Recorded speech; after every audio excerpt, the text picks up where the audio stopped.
The world for 8-year-old Arthur Finn was a collection of sounds. There was the low, grumbling hum of the furnace in the basement, a sound so constant he only noticed it when it stopped. There was the gentle click-whir of the refrigerator in the kitchen, cycling on and off like a sleepy mechanical heart. At night, if he lay very still in his bed, he could hear the distant whispering rush of the highway, a river of noise carrying people to places he could only imagine. It was a comfortable noise, the soundtrack of his life in his small Minnesota town. He never thought much about it. That is, until the day the sky turned the color of a bruised plum and the snow began to fall. It didn't just fall. It poured from the sky as if the clouds had torn open. It was the kind of storm his grandfather called a real old-fashioned blizzard. By evening, the world outside his window was a swirling white chaos. The familiar shapes of the neighbor's house and the big oak tree in the yard began to soften and disappear under a thick white blanket. Then, just as his mother was lighting the kerosene lamps, the power failed. It wasn't a flicker. It was a final, decisive click, and then nothing. The gentle electric hum that lived in the walls of his house vanished. The furnace fell silent. The refrigerator's heart stopped beating. The familiar, friendly glow of the digital clocks on the stove and the microwave was replaced by a profound darkness. His father turned on a battery-powered radio for a few minutes, and a crackly voice spoke of downed power lines and states of emergency, before switching it off to save the batteries. For the first hour, it was an adventure. Arthur and his family huddled in the living room under heavy quilts, telling stories by the flickering light of the lamps. The wind howled outside, a wild animal trying to get in. But as the night deepened and his parents grew quiet, the adventure began to change. He became aware of a new feeling, something he had never experienced before. It wasn't just quiet, it was silence. This silence was a physical thing. It felt heavy, like a blanket made of lead, pressing down on everything. It was so complete that it seemed to have a sound of its own, a high, soft ring in his ears, like the echo of a bell from 1,000 miles away. He could hear the soft crackle of the lamp's wick, the rustle of his own pajamas as he moved, and the slow, steady sound of his own breathing. He went to bed that night feeling small, wrapped in a cocoon of this impossible quiet. The world, which was always so busy and noisy, had been put on pause. The usual distractions were gone. There was no television, no radio, not even the faint buzz of electricity. He lay in his bed, listening. He listened to the silence so hard his ears ached with the effort. And then, without even realizing it, he fell asleep. But this was not a normal sleep. It was different. He didn't toss or turn. He didn't have the confused, jumbled dreams he usually had. Instead, he fell into a deep, dark, peaceful well of sleep. It was like sinking into the warmest, softest water imaginable. In his dream, he was floating in a calm, black sea under a sky filled with more stars than he had ever seen. Each star was sharp and clear, not twinkling, but burning with a steady, silent light. He felt completely safe, completely whole, and completely rested. When he woke up, it was because a sliver of pale winter sun was cutting through a gap in the curtains. The storm had passed. For a moment he just lay there, remembering the night. He didn't feel groggy or slow. His head felt clear, like a window that had been washed clean. His body felt light and full of energy. He felt imperfect. He ran to the window. The world outside was buried under 3 feet of snow, glittering and pristine. It was beautiful, but Arthur wasn't really looking at the snow. He was feeling the silence. The power was still out. The hum was still gone. That morning, eating a cold breakfast because the stove didn't work, he tried to explain it to his mother. "Mom," he said, his voice unusually serious for an 8-year-old. "I had the best sleep last night." His mother, busy trying to heat water on the fireplace, smiled. "That's good, honey. It's the fresh air." But Arthur shook his head. No, it wasn't the air.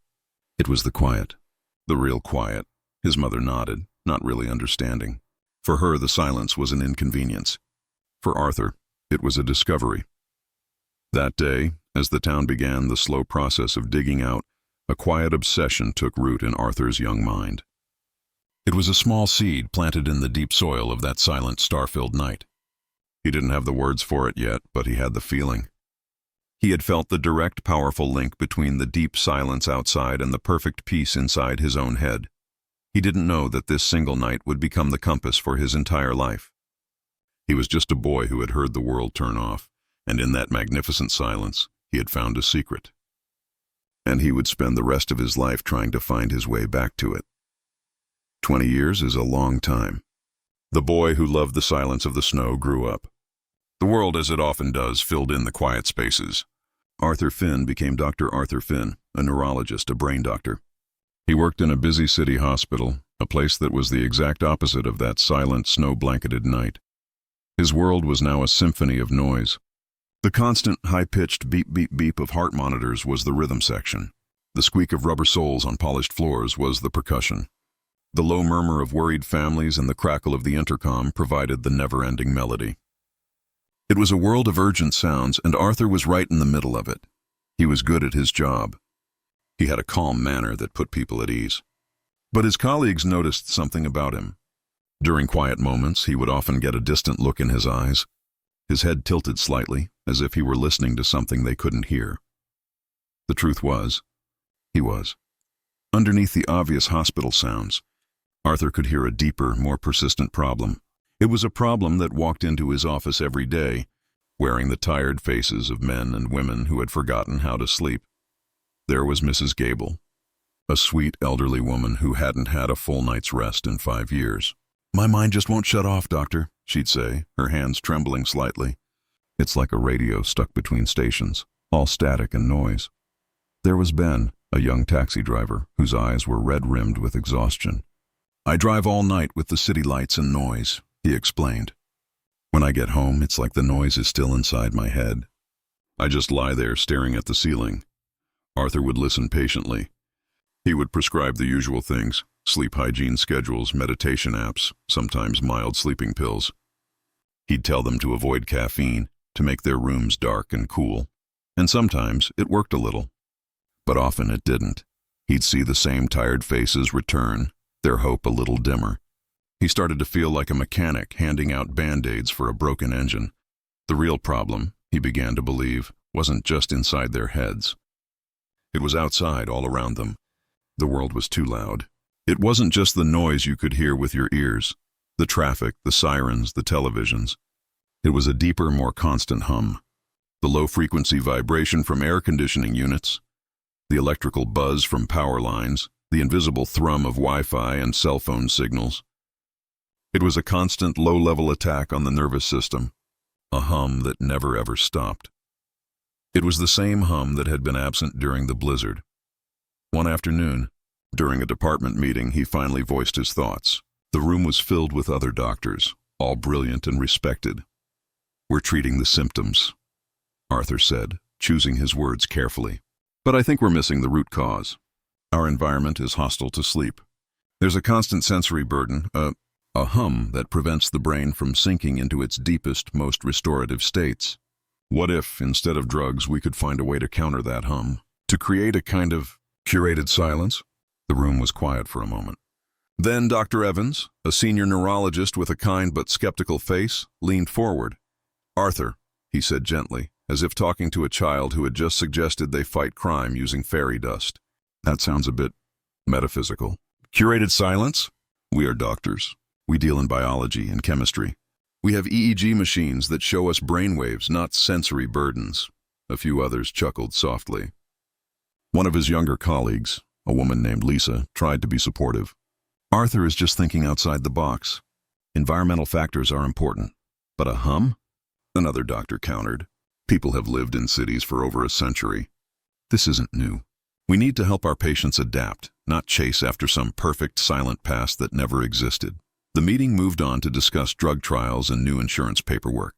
Arthur sat back in his chair, his face feeling warm. He had been dismissed. His idea, the idea that felt so true and important to him, was seen as silly. It was New Age nonsense, as one doctor muttered on the way out. That evening, Arthur drove home. His small apartment was on a busy street.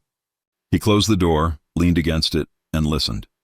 The refrigerator kicked on with a familiar rumble. A siren wailed in the distance. A bass beat thumped from a car stopped at the traffic light below. He heard it all. But he also heard the thing underneath it all, the steady electric hum of modern life. It was the sound of the world being permanently on.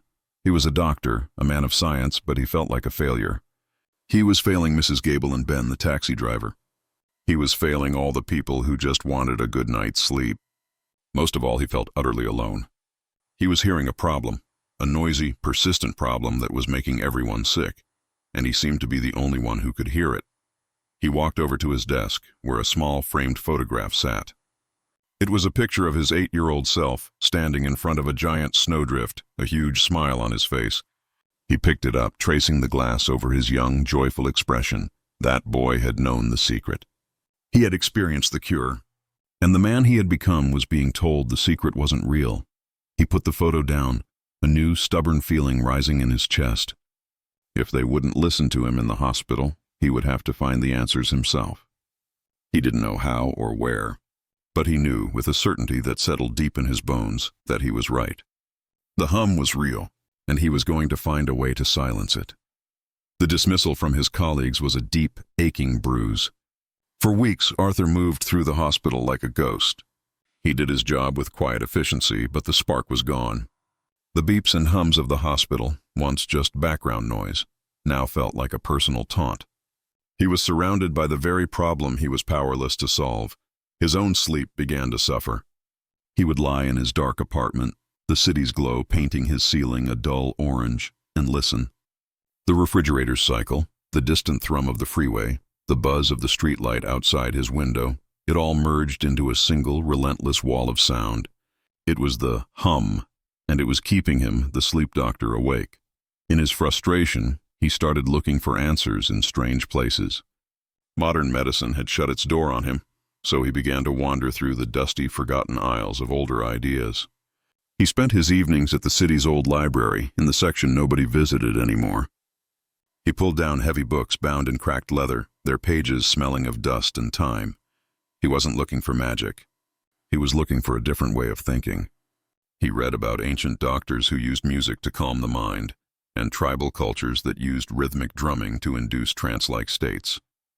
They understood that sound could change the brain. They didn't have EEG machines, but they had observation. One rainy Tuesday night, he found a book on alchemy. He almost put it back. Alchemy was about turning lead into gold, wasn't it? Superstition. But something made him open it.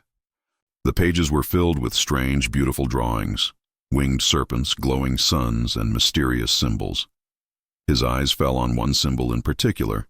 It was the symbol for the element Mercury. The book called it quicksilver. He started to read. The alchemists didn't just see Mercury as a metal. They saw it as a principle. It was the element of transformation. It was fluid. It could take any shape. It was a mirror. It could reflect anything. It was a messenger, moving between the worlds of the solid and the spiritual. It was paradoxical. It was healing in some forms, yet deadly poisonous in others. Arthur leaned back, a strange thought forming in his mind. He wasn't interested in turning lead into gold, but he was desperately interested in transformation. He wanted to transform a racing, anxious mind into a peaceful, sleeping one. He thought about his patients. Their minds were like a noisy, chaotic room.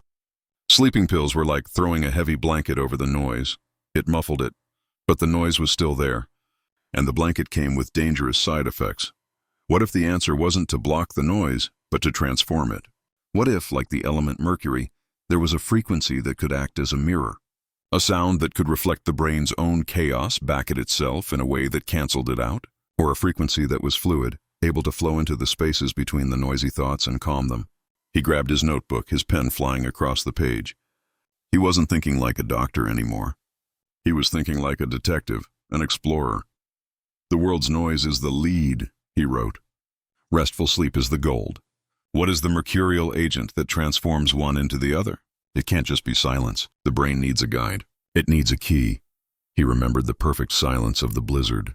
But it wasn't just an absence. It was an active, peaceful presence. In that silence, his brain had found its own perfect, natural rhythm. He looked back at the alchemical symbol.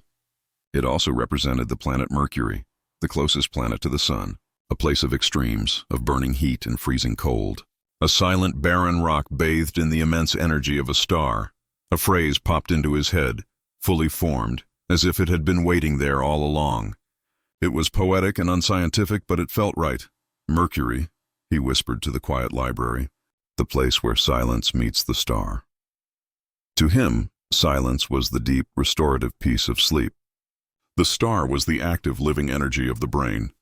His Mercury would be the bridge. It would be a sound, a specific engineered frequency that didn't drown out the brain's noise, but instead harmonized with it, guided it, and neutralized its chaos. It would be the key that unlocked the door to that silent, star-filled space he had visited as a boy. He knew his colleagues would laugh even harder if they heard this. He was a respected neurologist talking about alchemy and poetic phrases, but for the first time since the department meeting, he felt a flicker of excitement. This wasn't a rejection of science. It was the beginning of a new kind of hypothesis, a starting point. He wasn't trying to prove the alchemists were right. He was using their ancient metaphor to light a path forward. They were searching for the philosopher's stone. He was searching for a frequency. He closed the old book gently, a new determination on his face. He had a name for his quest now, the Mercury Project. He didn't have a lab. He didn't have funding. He didn't have any support, but he had a hypothesis. And for a scientist, even one wandering in the wilderness, that is the most powerful tool of all.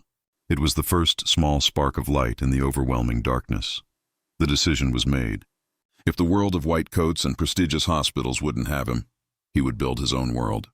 And so, Arthur Finn's garage, which for years had been a quiet tomb for a rusty bicycle and boxes of forgotten Christmas decorations, underwent a transformation. It began slowly. He cleared a space on a dusty workbench. He brought down an old laptop from his apartment, its fan whirring like a tired insect. This was his command center. His first purchase was a small second-hand audio interface, a device that could generate and measure sound waves with precision. It wasn't fancy, but it was a start. His project, which he called Mercury in his private notes, was no longer just an idea in a journal. It was about to become a tangled, messy, and very real physical thing. Money was tight. A doctor's salary was good, but he was now spending it on strange equipment instead of vacations or a new car. He scoured online auctions for used gear, a function generator with a flickering display, a pair of flat response speakers that a radio studio was throwing out, a soldering iron and a jumble of colored wires. His garage began to look less like a storage room and more like the inside of a broken radio. His life took on a new, strange rhythm. By day, he was still Dr. Finn, the composed neurologist. He would see his patients, write his prescriptions, and attend his meetings. He listened to his colleagues talk about their latest research papers and their golf games, nodding along while his mind was a million miles away, thinking about frequency modulation and delta waves. But at night, he became someone else. He was an inventor, a tinkerer, a mad scientist in the best sense of the word. As soon as he got home, he would change into an old pair of jeans and a t-shirt stained with solder, gulp down a quick dinner, and disappear into the garage. The space was chaotic. But to Arthur, it was a sanctuary. The hum of the city was still there, outside the thin walls, but in here, he was fighting back. He was creating his own sounds to battle the noise of the world. His first and only test subject was himself. Night after night, he would sit on a rickety stool, put on a pair of bulky headphones, and close his eyes. On his laptop screen, glowing in the dark garage, were wavy lines, sound waves. He would adjust the controls on his function generator, sending a new tone into his ears. Some nights were awful. A high-pitched whine would make his teeth ache and leave his nerves jangling for hours.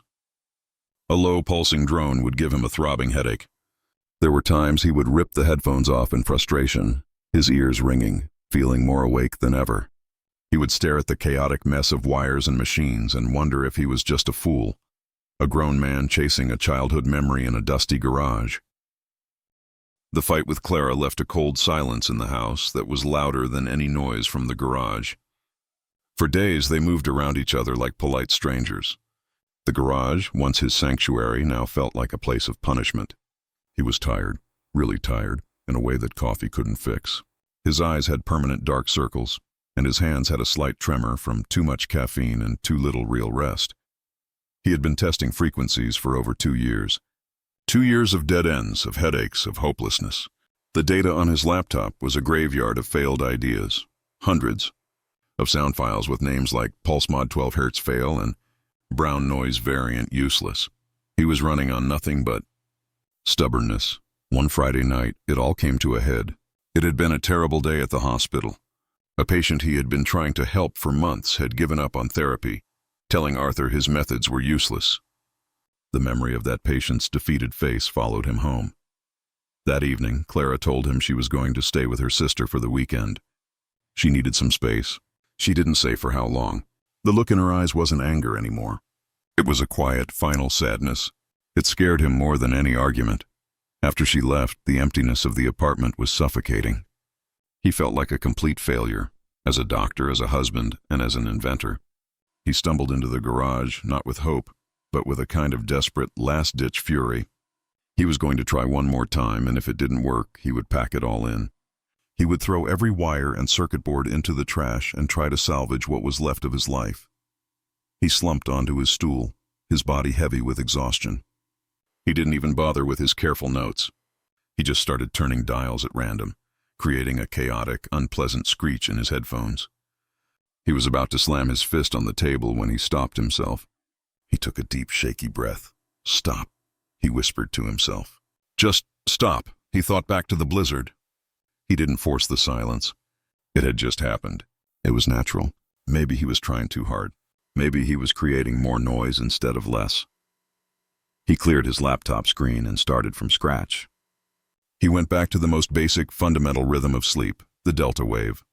These are the slow, deep brain waves that happen in our most restorative, dreamless sleep. They are the rhythm of the body healing itself.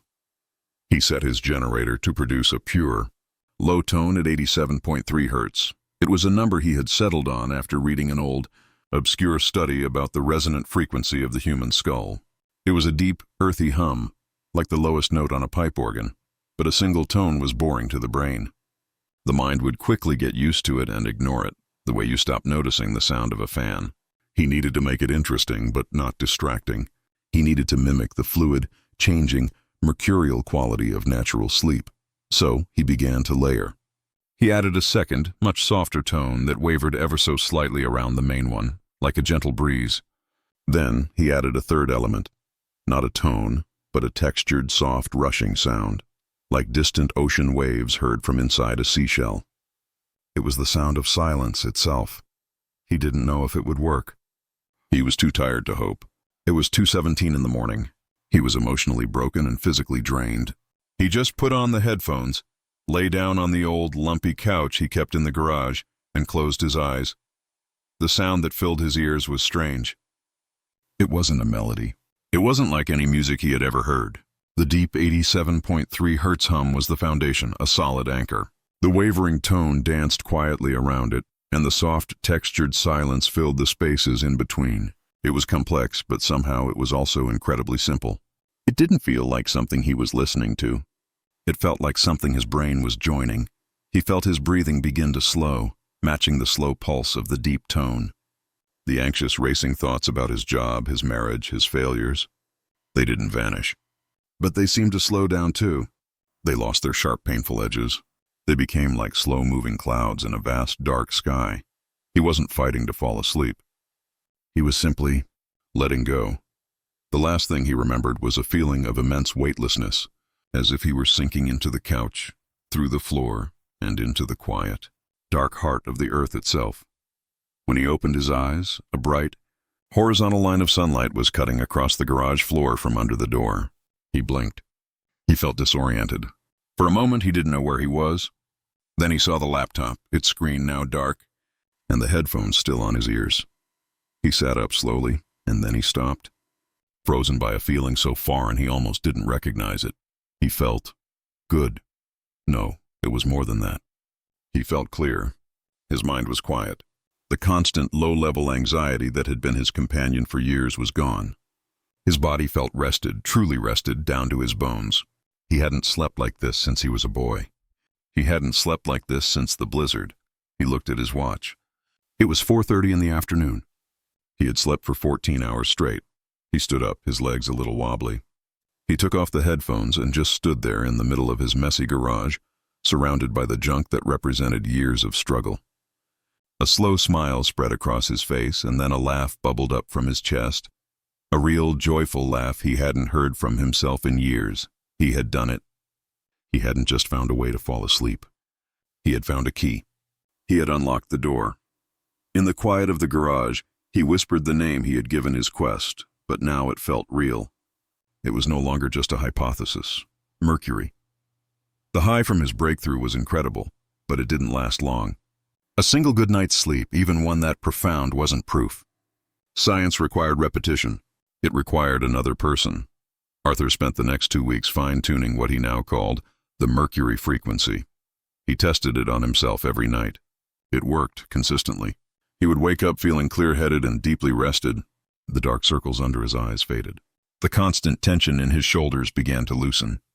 He felt like a new man, or perhaps the man he was always supposed to be, but he was a scientist. He knew he could be fooling himself. The placebo effect was a powerful thing. If you believe something will work, your brain can sometimes make it work, even if it's just a sugar pill. He needed a skeptic. He needed someone who had no reason to believe in him, someone who had tried everything and failed. He thought of Eleanor. Eleanor was a patient he had seen a few months back. She was in her late 60s, a retired librarian with a sharp mind and a kind but weary face. She had suffered from chronic insomnia for over a decade. She had tried every sleeping pill on the market, meditation, acupuncture, special diets. Nothing had given her more than an hour or two of fractured, unsatisfying sleep. She was at the end of her rope. Arthur called her. He was nervous, his palms sweating as he held the phone. "Eleanor? It's Dr. Finn." "Doctor," her voice was flat, tired. "If you're calling to suggest another brand of melatonin, you can save your breath." "No," Arthur said, taking a deep breath. "It's something else. Something I've been working on. It's not a pill, it's a sound." There was a long silence on the other end of the line. He could almost hear her skepticism. "A sound," she repeated, her tone making it clear she thought he'd lost his mind. "I know how it sounds," he said quickly. "Literally. But it worked for me. I need to see if it works for someone else. Would you be willing to come to my lab and try it just once? No cost, no obligation." He held his breath. He expected her to hang up. Instead, she let out a long, tired sigh. "What do I have to lose? A few more hours of staring at the ceiling? Fine, doctor. I'll come." The following evening, Eleanor stood in the doorway of Arthur's garage. She looked around at the tangled wires, the soldering iron, the old couch, and the speakers stacked on milk crates. Her expression was a perfect mix of curiosity and deep, deep doubt. "This is your lab?"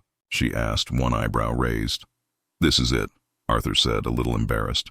"It's a work in progress." He had her sit on the couch. He explained the theory as simply as he could, the idea of a frequency that could guide the brain into its natural sleep rhythm, rather than forcing it. She listened patiently, but her arms were crossed. She was not convinced. He placed the headphones over her ears. "Just relax," he said. "There's no right or wrong way to do this. Just see what happens." He started the Mercury frequency. He watched her face, his heart pounding. For 30 minutes, she sat perfectly still, her eyes closed. Then she opened them. "It's interesting," she said, but her voice was still tight with tension. "But I don't feel sleepy. I just feel like I'm listening to a strange noise." Arthur's heart sank. He stopped the sound. "I'm sorry for wasting your time, Eleanor," he said, the disappointment a physical weight in his chest. "It was a placebo effect." It only worked on him because he believed in it so desperately. Eleanor took off the headphones. She saw the crushed look on his face. She saw the passion and the exhaustion in his eyes. She saw the years of struggle in this messy garage.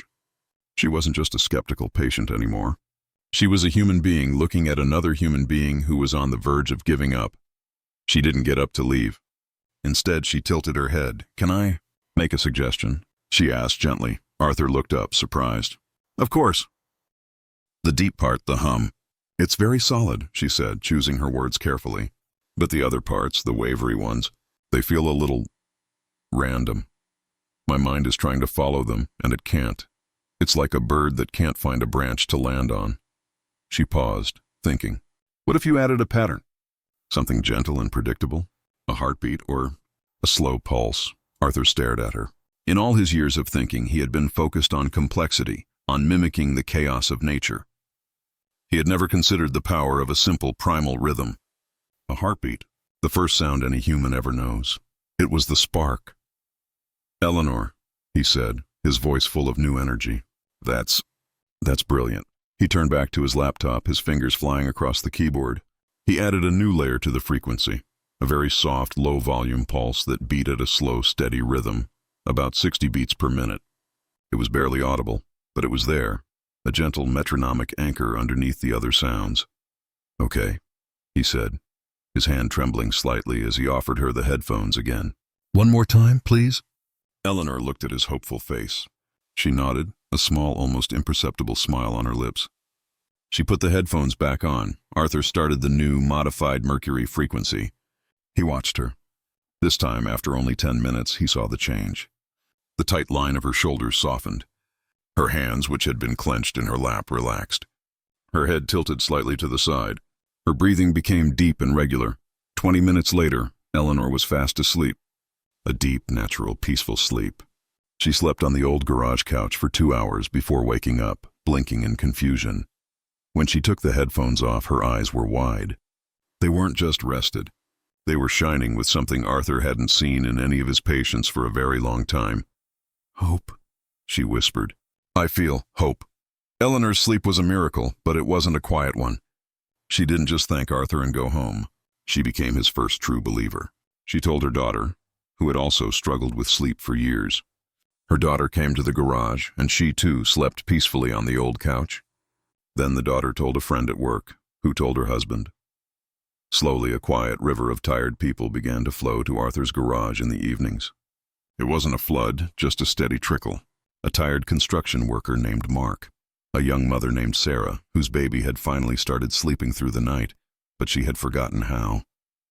An elderly man named George, who missed his late wife so much he couldn't close his eyes without seeing her face. Arthur didn't charge them anything. He was a doctor, not a businessman. He saw the profound change in them, and that was his payment. They would arrive with slumped shoulders and shadowed eyes. After a session with the Mercury frequency, they would leave standing a little taller, their eyes clearer, a small smile on their faces. They didn't just look less tired. They looked more alive. They started calling themselves the Sleepers. They were a small secret club, bound together by the gift of rest. They would sometimes meet Arthur at the door with a hot meal, knowing he was spending all his time in the garage. They brought him coffee. They thanked him with tears in their eyes. For the first time, Arthur didn't feel alone. He felt like he was finally doing the work he was meant to do. But secrets, especially happy ones, are hard to keep.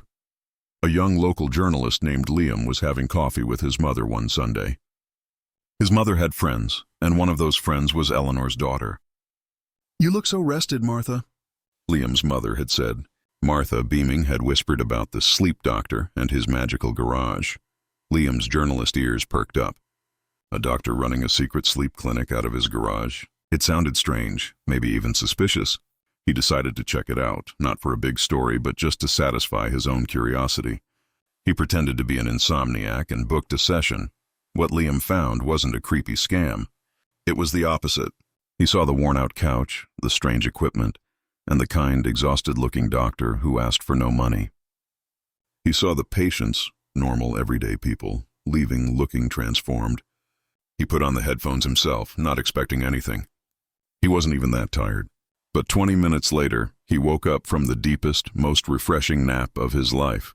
He was a journalist, trained to be skeptical, but he was also a human being, and he had felt the effect himself. He knew this wasn't a trick. He went back to Arthur, this time with his reporter's notebook. "Dr. Finn," he said, "this is incredible. People need to know about this." Arthur panicked. No, please. My colleagues, the medical board, they wouldn't understand. This isn't approved. It's just an experiment, but it works," Liam insisted. "Look at these people. You're changing lives. You can't hide this in a garage forever." Liam argued that a small positive article in the local paper would help Arthur. It would give him credibility. It could lead to proper funding for real research. Reluctantly, nervously, Arthur agreed. The article came out the following week. The headline was gentle. "The Sleep Inventor. A local doctor's garage holds the key to a good night's rest." Liam had written a beautiful, human-centered piece. He described Arthur's passion, the quiet dedication in his messy garage, and the powerful testimonials from people like Eleanor and Mark. He ended the piece by calling Arthur the Sleep Inventor. Arthur woke up to a silent phone. Then around 9 a.m., it started to ring, and it didn't stop. The first calls were from other desperate insomniacs, their voices full of hope, begging for an appointment. Arthur's heart swelled. Maybe Liam was right. Maybe this was good. But then, the other calls started. A producer from a local morning news show wanted an interview. A national health blog wanted to feature him. Then, an email arrived from the head of the state medical board. The subject line was, "Inquiry regarding unlicensed medical practice." The maelstrom had begun. The article had gone viral online. In the comments section and on social media, the battle lines were drawn. Thousands of people shared the story saying, "This is amazing. I need this." But others, including many doctors and scientists, were not kind. A well-known neurologist from a famous university tweeted, "This sleep inventor is peddling dangerous pseudoscience. Sleep is a complex biological process, not a party trick you can fix with magic sounds from a garage." Someone else wrote, "This Dr. Finn is a menace. What if his device causes seizures or heart problems? He's playing with people's health." The hospital where Arthur worked called him into a meeting. The director, a man Arthur had respected for years, looked deeply uncomfortable.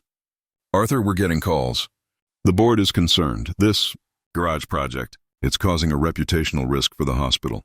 We need you to cease all activities outside of licensed, approved medical practice. Immediately." Arthur stood there, his world collapsing around him. The quiet miracle he had built in his garage was now being called a menace. The people he had helped were being dismissed as fools falling for a party trick. The name he had been given with such hope, the sleep Inventor, was now being used as a joke, a label for a crazy person. He went home that night to an empty house.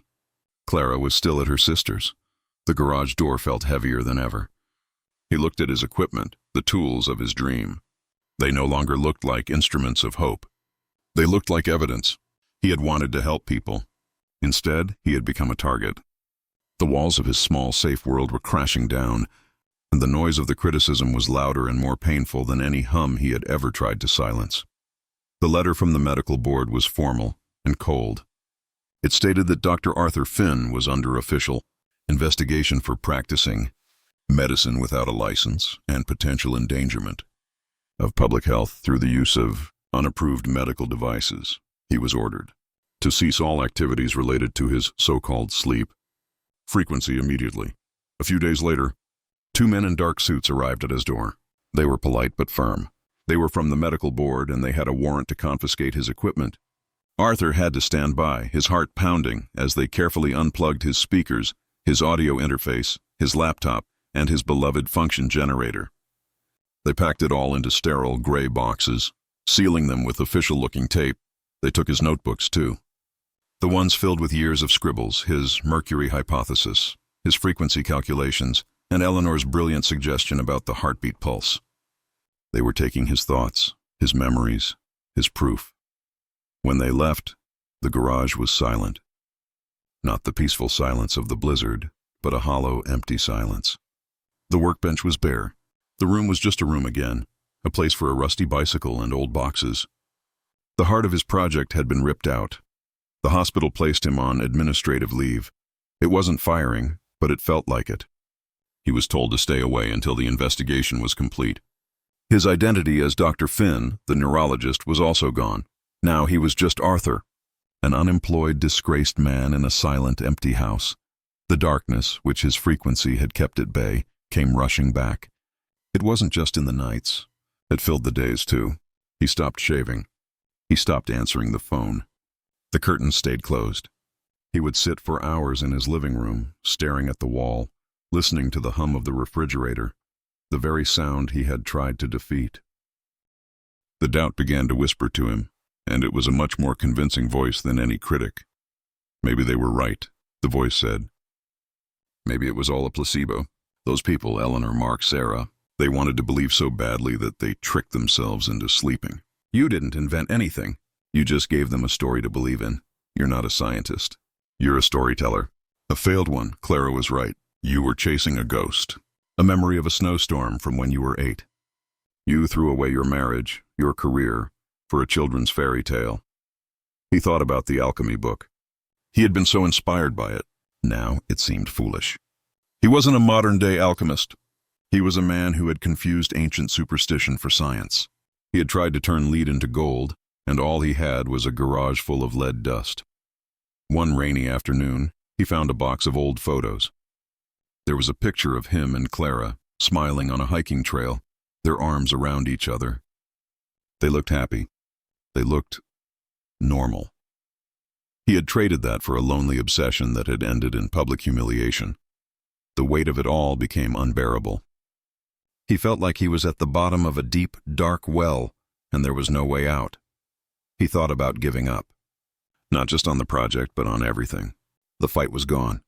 The hope was gone. All that was left was the crushing weight of his failure.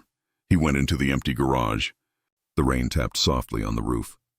He looked at the empty space on the workbench where his laptop used to be. He had one last desperate thought. If he was going to quit, he should quit completely. He should erase everything. He still had a backup of his frequency file on a small, hidden flash drive. He should destroy it, smash it with a hammer, burn it, erase every trace of Mercury from the world. That would be the final proof that he was done, that he accepted their verdict. He found the flash drive in a drawer. It was small and blue, no bigger than his thumbnail. It held his life's work. He held it in his palm, feeling its tiny weight. It felt so insignificant. How could this little thing have caused so much trouble? He closed his fist around it. He walked over to his workbench and picked up a heavy hammer. This was it. One sharp blow and it would all be over. The dream would be shattered into a million pieces of plastic and silicon. He raised the hammer. His hand was trembling. He took a deep breath, trying to steady himself. And then, through the sound of the rain, he heard something else. A soft, persistent sound. Tap, tap, tap. It was coming from the garage door. He froze, the hammer still held high. Who was that? The medical board again? A journalist? Slowly, he lowered the hammer. He placed the flash drive carefully on the workbench. He walked to the garage door and, with a feeling of dread, pulled it open. Standing in the rain, huddled under a small umbrella, was Eleanor. Next to her was Mark, the construction worker, holding a newspaper over his head. And beside him was Sarah, the young mother, holding a container of what looked like homemade soup. They were all getting wet. They were all looking at him with faces full of concern, not anger or blame. Arthur was speechless. Eleanor's eyes moved past him, into the garage. She saw the bare workbench. She saw the hammer. Her eyes widened for a second, and then they filled with a deep, sad understanding. "We heard what happened," she said, her voice soft but firm against the rain. "We came to see if you were okay." Arthur just stood there, the last of his strength gone. He couldn't even form words. Mark stepped forward. "Doc," he said, his voice rough but kind. "What they did, it ain't right. What you did for us, that was real." Sarah held out the container of soup. "We're not going to let them do this to you," she said. In that moment, standing in the doorway, watching these three people get wet in the rain for him, the cruel, whispering voice of doubt was silenced. The hammer on the workbench wasn't a tool for destruction anymore. It was just a tool. He hadn't been chasing a ghost. He had been building a key, and these people were the living proof that it worked. He wasn't alone. He stepped aside, holding the door open wider. "Please," he said, his voice cracking. "Come in." The small garage, which had felt so empty and silent just an hour before, was now filled with a low, warm hum of conversation and the smell of Sarah's chicken soup. Arthur sat on his stool, a bowl in his hands, listening as Eleanor, Mark, and Sarah talked. They weren't just offering comfort. They were making a plan.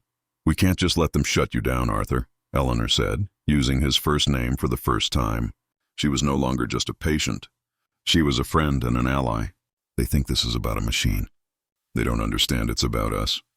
Mark nodded, his big, calloused hands wrapped around a mug of tea. "I was a walking zombie for 5 years, Doc. My wife was ready to leave me because I was so grumpy and tired all the time. Since I started coming here, it's like I got my life back. I got my family back. That's not unlicensed medicine. That's a miracle. But the medical board, they have my equipment. They have my notes," Arthur said, the weight of it still heavy on him. "How do I fight them?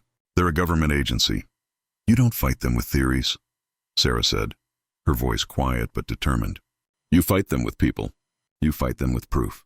With stories." Eleanor's eyes lit up. "She's right." We need to show them they're not just investigating a machine. They're investigating the restored lives of dozens of people.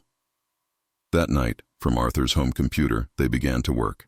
Eleanor, the retired librarian, became the organizer. She had a little notebook where she had kept the phone numbers of almost everyone who had ever visited the garage. She started making calls. The response was immediate. People were angry on Arthur's behalf. They felt protective of the quiet doctor who had helped them when no one else could. What happened next was not a protest. It was something quieter and more powerful. It was a gathering of evidence, a constellation of proof, as Eleanor called it. Mark went to his own doctor and got a copy of his medical records. He highlighted the notes from before he started seeing Arthur. Patient presence with severe chronic insomnia. Reports extreme fatigue. Prescribed trazodone with limited effect. Then he attached a simple, signed letter from himself stating, "For the past 4 months, I have been sleeping regularly and deeply using Dr. Finn's sound-based method. I have reduced my medication by 90%. I feel like a new man." Sarah did the same. She got a letter from her husband, who wrote about the change in her. "My wife is present again.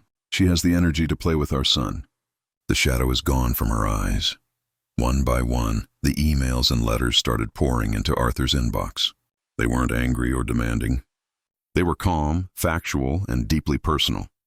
A university student wrote about how the Mercury frequency helped her sleep before exams, improving her grades and her mental health.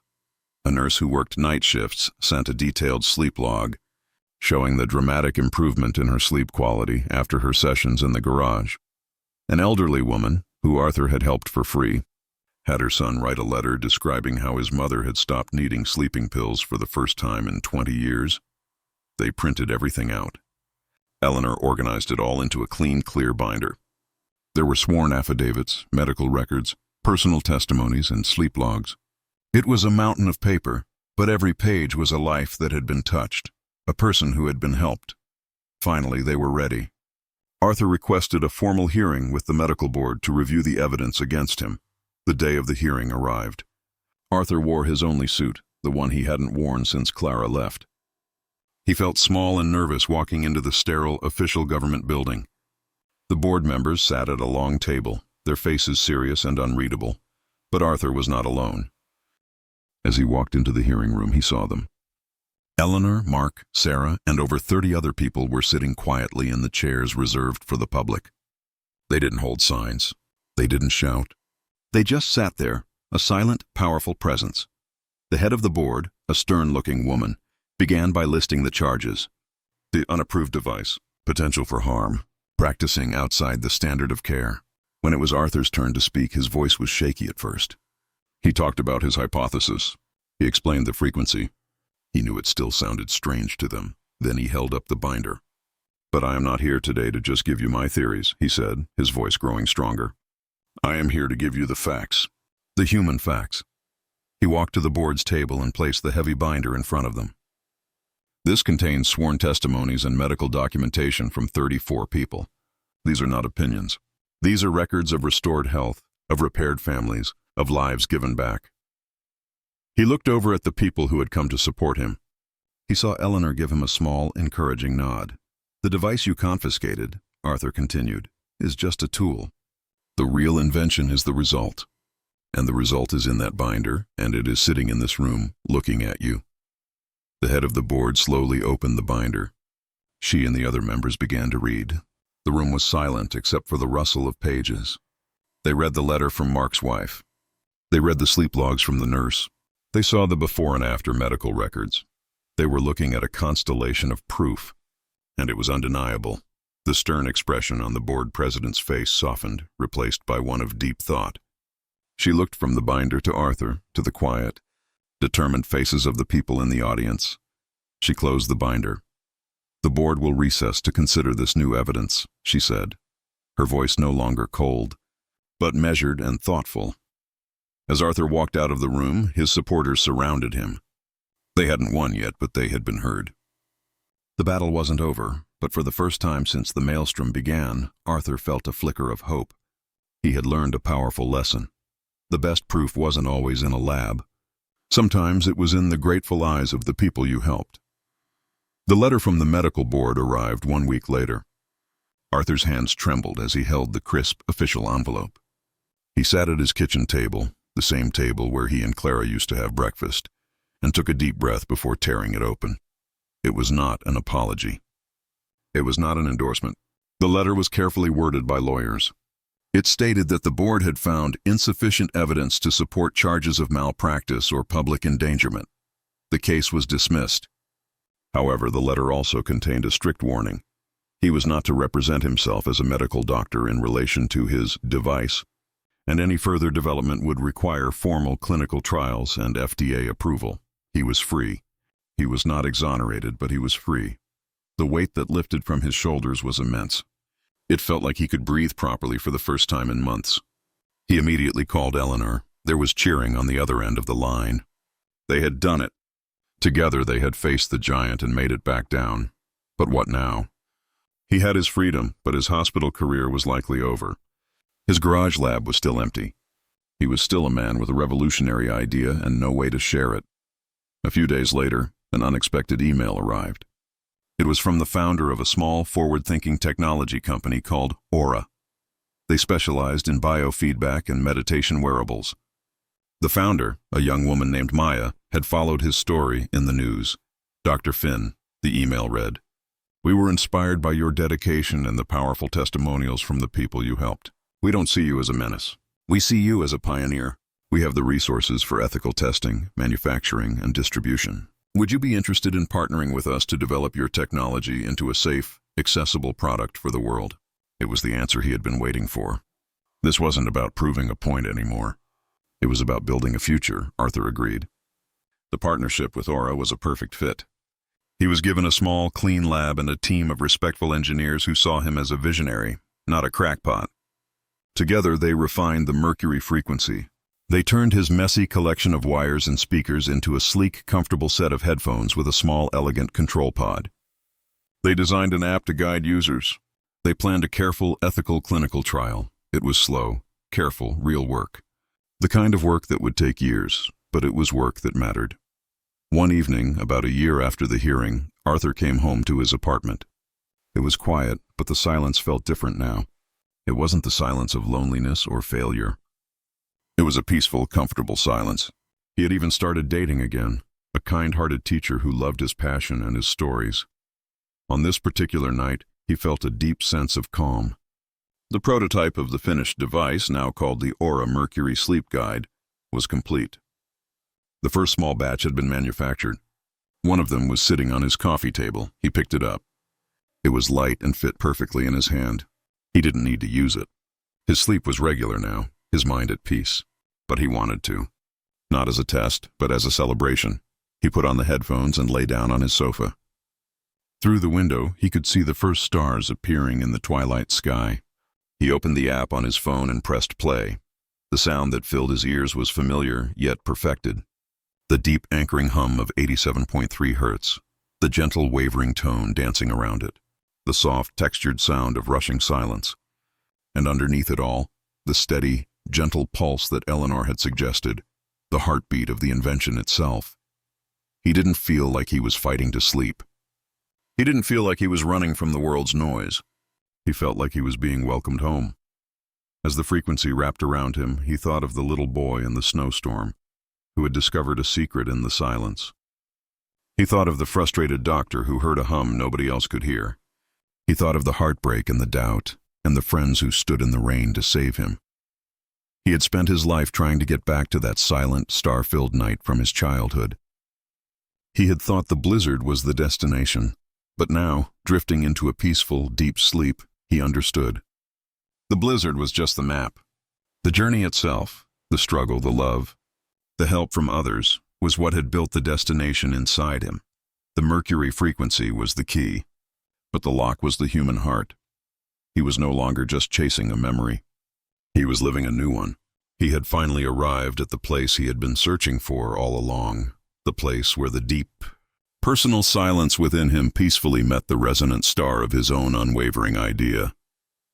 The sleep inventor, at long last, could rest.